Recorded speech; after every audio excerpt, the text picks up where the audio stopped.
Hey everybody, Gabby here. Now, you're probably wondering, hey, this isn't a battle a day, and well, you'd be right. um, there aren't going to be any Pokemon battles on today's video because I got this amazing package from the Pokemon Company. Thank you so much. And I've been told it's to celebrate the fact that Post Malone is doing a virtual concert this weekend for the 25th anniversary of Pokemon as part of the P25 music effort. So we're going to open this up and we're going to talk about my top more than 10 music tracks that are probably not in order from the Pokemon franchise. So let's go. Oh god, this is a little bit harder than I thought it would be. Oh, but look at this. Oh my god. Okay, so far we have a Pikachu sticker that is going straight on my violin case. I'm not even kidding. I love it so much. Like, Pokemon and music have been such a big part of my life, so to be able to receive this is amazing. I have a sticker collection on my violin case. It's actually also signed by Juichi Masuda, which is something that I'm still very proud of to this day. So to have the sticker on the case along with that would be amazing. Got it open, so let's take a look. Oh man, all right. Oh, this is so cool. Okay. It's not just a birthday. This is a celebration of the 25 years of Pokemon fun and the fans that make it possible. Celebrate with us on Pokemon Day, February 27th at 7 p.m. on YouTube and on Twitch for a virtual concert with a special musical guest and some of our most iconic Pokemon. We might not be together live, but you can still flex your festival style with this collection of 25th anniversary gear. Want more? This is just the beginning of P25 Music, a year-long collaboration with some of music's biggest names to create new songs, styles, and pop culture moments all through the lens of Pokemon. Get ready with your new look and see you on Pokemon Day. Team Pokemon. This is cool. All right, so first things first, we have this really awesome white hoodie with, it looks like Pikachu with a vinyl and Pikachu with a 16th note, which is super cool. Oh, I can't wait to wear this. I'm going to love this hoodie so much. Oh, it even has, oh look, it even has the Pikachu 25 on it. That's awesome. We have a yellow t-shirt, it looks like, with the same logo information, and it looks like it's a perfect fit, which is great because I, again, will wear this for the rest of my life. Like, look at just how awesome Pikachu with the 16th note is. That is like all I've ever wanted from Pokemon. And last but not least, it looks like we have a, oh, this must be a poster with the same design. Oh my goodness. Look, it's, okay, so it's yellow. It says P25 Music on the top. And then we have Vinyl Pikachu in the middle. And then on the bottom it says celebrating 25 years. Oh, I love this so much. This is definitely getting framed. Thank you so much to Team Pokemon for sending these amazing P25, hold on, I can do this right, P25 music goodies. I cannot wait to rock out to Post Malone this weekend wearing the swag. All right, so now that I'm dressed a bit more appropriately for the conversation at hand, let's talk about my top 10 favorite Pokemon music tracks. Probably not in order, also it's more than 10. So first, we'll talk about the music from Red, Blue, and Yellow, which, as many of you, was my first time ever playing a Pokemon game. You would think that, like, Pallet Town, or, you know, one of the tracks that you hear early on would be the one that kind of sits with you the most, because that was that moment when you, like, first step out into the world, and it's like, oh my goodness, this is so cool. But for me, actually, my favorite songs from RBY were Last Battle, which is what plays when you fight Gary, or your rival. As I called him, he was Gary, but I think he's more colloquially known as Blue at this point. And then the ending theme. Like, there was just something so cool about having that accomplishment, you know, going through that battle and then hearing the ending theme, that I would just play the Elite Four like day after day after day just so I could listen to that track. Now that I'm older, I also really like Trainer Battle from Red, Blue, and Yellow, and as a matter of fact, I've played a violin version, a violin arrangement of it from the Pokemon Reorchestrated project, and that's actually what's playing in the background right now, and that was also something really special to me because I got to share, my love of playing violin and performing music with actually Pokemon stuff. So, but that actually wasn't the first time I performed a Pokemon arrangement. The first time I performed a Pokemon arrangement, it was actually it was something I did as a part of my college orchestra the year after I graduated. They invited me back, and there was an arrangement of a bunch of Pokemon music for a Halloween concert that they did. And there was this beautiful solo right at the beginning of the ending theme for Gold, Silver, and Crystal, which as a result is also one of my favorite themes from the series. But I also really like the Wild Pokemon Battle arrangement, Goldenrod City, and Trainer Battle from the Gold, Silver, Crystal games as well. And these are both like the Johto variants and then the Kanto remixes that pop up. Just really, really amazing music. It still astounds me how musically interesting the Game Boy Color games are, given that they only had 16-bit hardware to work with. So moving on to Gen 3, and I'm going to merge in Omega Ruby and Alpha Sapphire in with this because it's kind of hard to just, I don't know, sort these otherwise. I absolutely love Gen 3. It's always been one of my favorite games. And it was also the end credits that just had that special moment for me from Ruby, Sapphire, and Emerald. There is a moment, if you've ever seen Pokemon Symphonic Evolutions, which if you haven't, I wish they would bring it back because it was such an amazing tour. For Ruby, Sapphire, Emerald, they cover the theme that plays when you fight the legendary trio of Regirock, Registeel, and Regice. Then they immediately go into the credits, and the credits just start off with this really soft piano solo, and it's like this really nice montage of your journey. You're riding the bike in front of the ocean, and that just felt like such a culminating moment to me.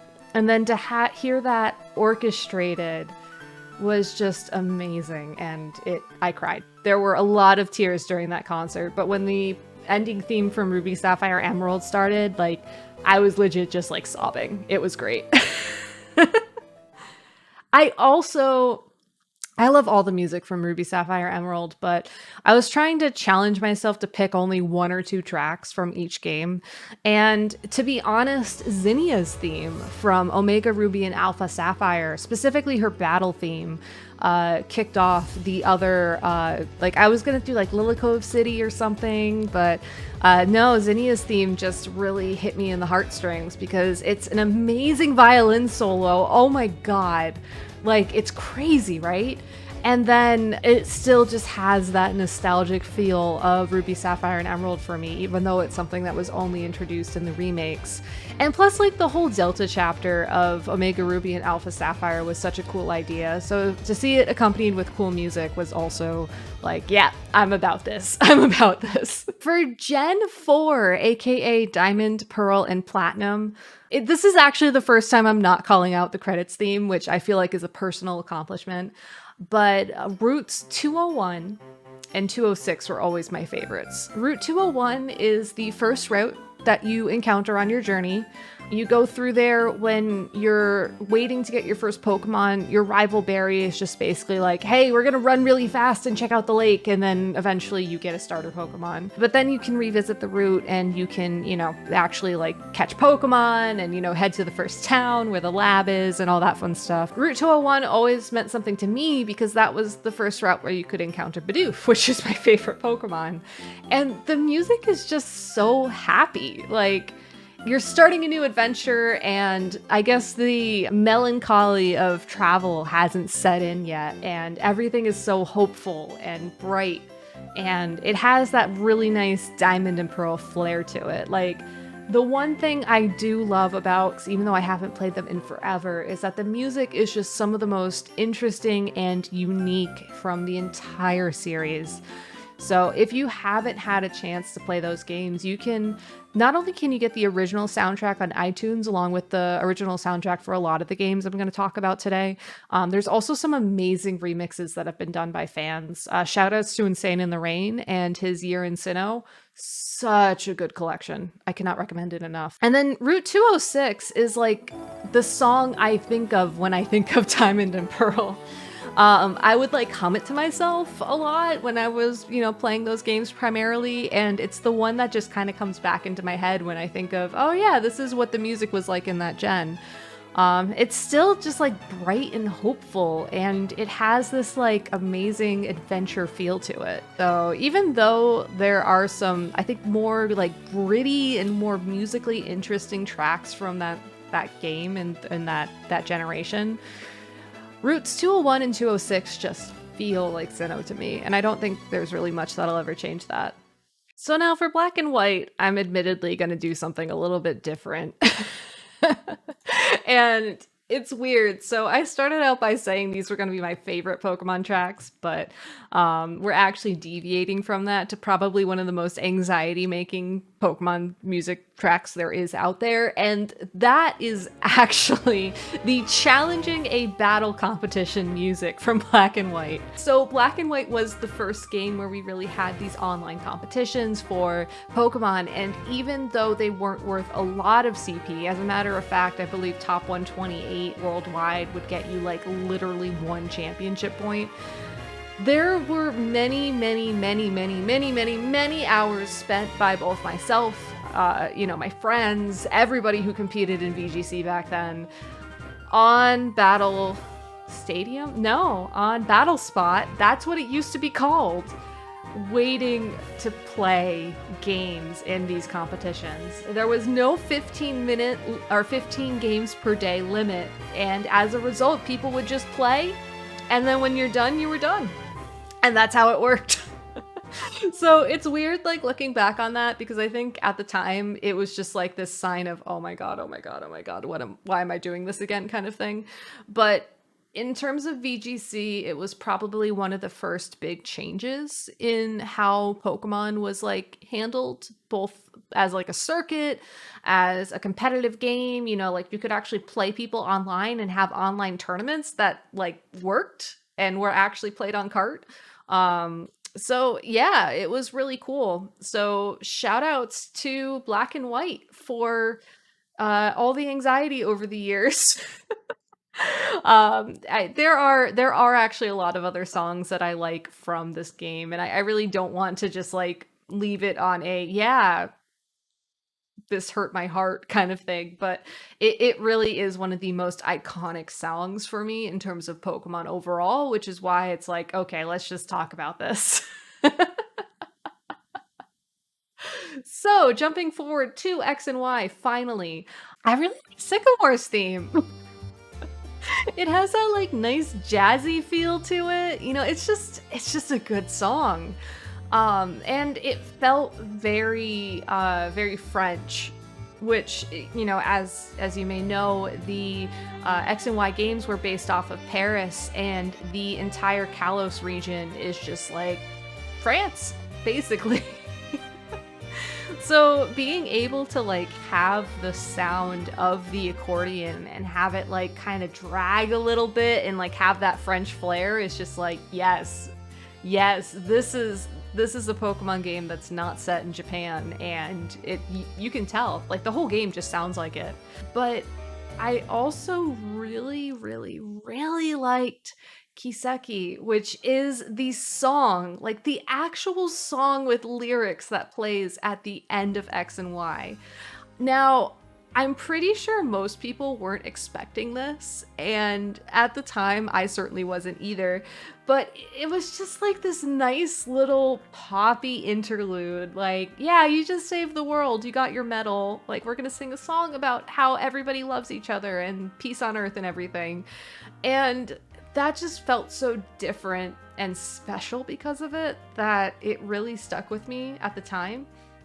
And then going back to Pokemon Symphonic Evolutions, I was very fortunate enough to attend the opening night in Washington, D.C. in 2014, and this was like the worldwide premiere of this concert. And Juichi Masuda walks out at the end of the concert, you know, for like an encore or whatever, and everybody thinks it's gonna be the Pokemon theme because, you know, it's like always the Pokemon theme, let's be real. But instead of that, they did a orchestrated version of Kyseki, and they tried to get everyone to sing along. Which I'm laughing because if you've ever attended Pokemon Symphonic Evolutions and heard people try to sing the second verse of the original Pokemon theme song, you'll have an idea of how well this went. It didn't really go that well at all, but it just was such a touching moment. And Mr. Masuda talked about the song meant to him when he was writing it and how he just wanted everybody from around the world to get together and like love Pokemon and, you know, spend that quality time together. And I thought that was like it was just a really nice sentiment. And to be there in that moment with him conducting the orchestra and everybody doing their best to join in, was just super, super special. So for Gen 7, aka Pokemon Sun and Moon and Ultra Sun and Ultra Moon, this was the first time I think they ever brought like vocals into a Pokemon soundtrack. I mean, admittedly, I don't think it was really possible to handle vocals, like obviously not on the Game Boy, maybe not on the DS, but for the 3DS games, they had like this choir who would sing the Alolan region theme, and that's what it's called on the soundtrack. And it just sounds really cool. Like they have some funky harmonies going on in there that sounds like it's inspired by the music you may encounter in like Hawaii or that part of the Southeast Pacific region.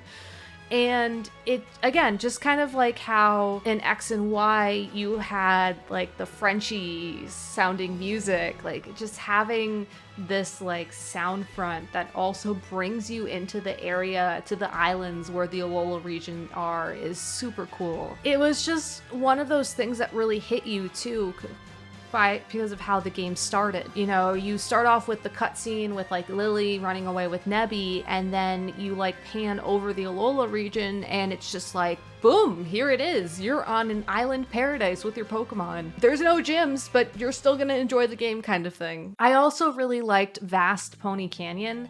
That's probably the song that I sing / hum to myself the most from Gen 7.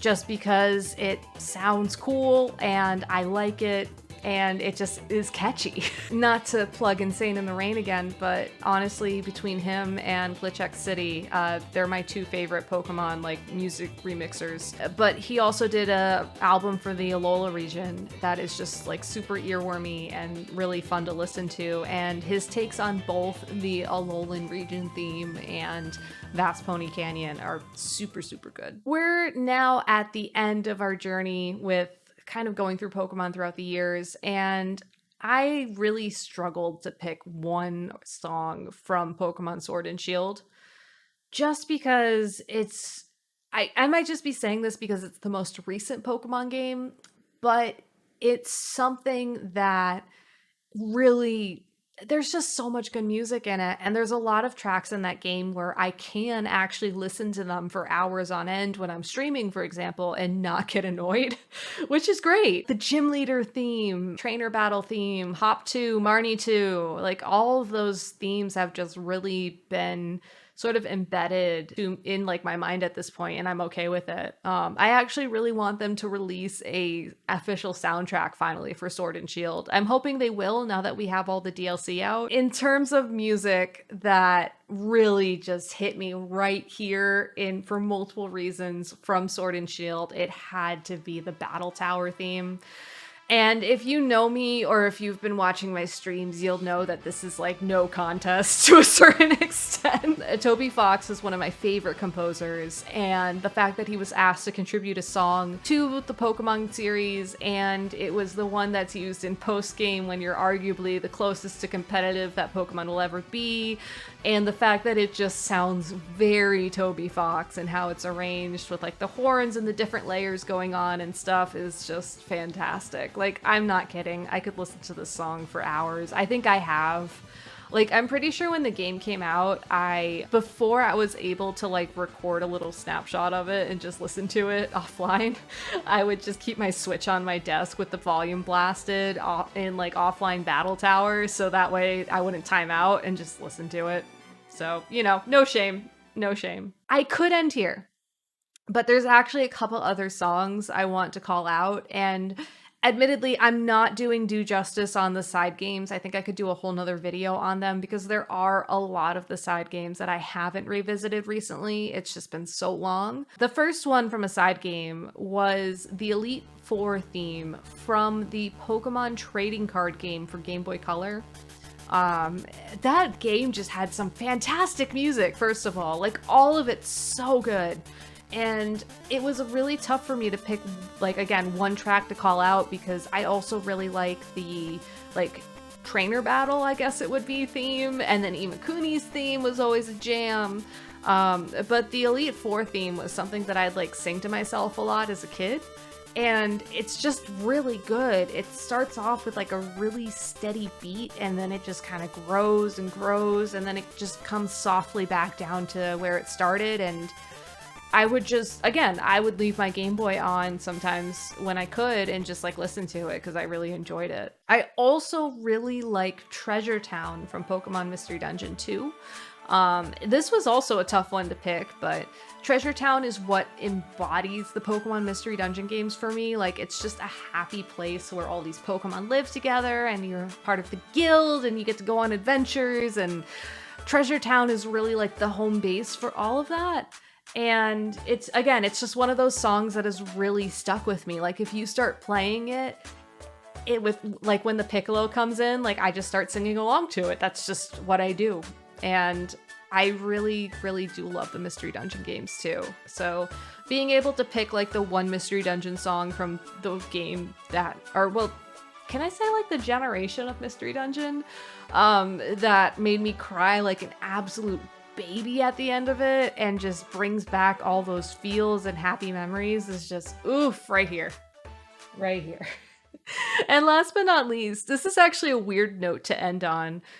Since I think a lot of people consider the spin-off games to be, like Pokemon Go, Coliseum, like things that aren't necessarily designed to be mobile games. But the Pokemon Masters game has had some really fan-freaking-tastic music arrangements throughout their various events. And when Red was introduced, like, his theme just came in hard with like one of the best violin solos I've ever heard, probably since Cynia's theme in the Pokemon franchise. And it was just like, okay, you know what?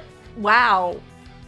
Good game, everybody. Good game. Is this actually happening? And then they released a YouTube video with the sheet music for it. So I was just like, come on, guys. Why are you pandering to your exact audience? So I actually started learning that on violin, and I haven't practiced it in a while, so I probably should get back to it, but it's just a really good arrangement of a song that I already liked, and it's a killer violin solo, so it's just like, I give up. You win. Okay, thanks for playing, y'all. It's over. Chi-Chi's. So yeah, that was my top 10 sort of Pokemon music tracks in no order that I really like about Pokemon. And I hope that moving forwards, when we talk about the 30th anniversary or maybe even the 50th anniversary when we're like all old or whatever, we'll keep adding to these memories of music in particular with this franchise. I really like where Pokemon has been musically, and I really look forward to where they're going. And I look forward to hearing Katy Perry and Post Malone and whoever else they get to do music about Pokemon for the 25th anniversary in particular, because y'all, we didn't even talk about some of the old like vocal CDs that were released alongside the animation, for example, but I'm sure y'all have great memories of those like I do, and I'm really hoping that these will also just, get filed along nicely next to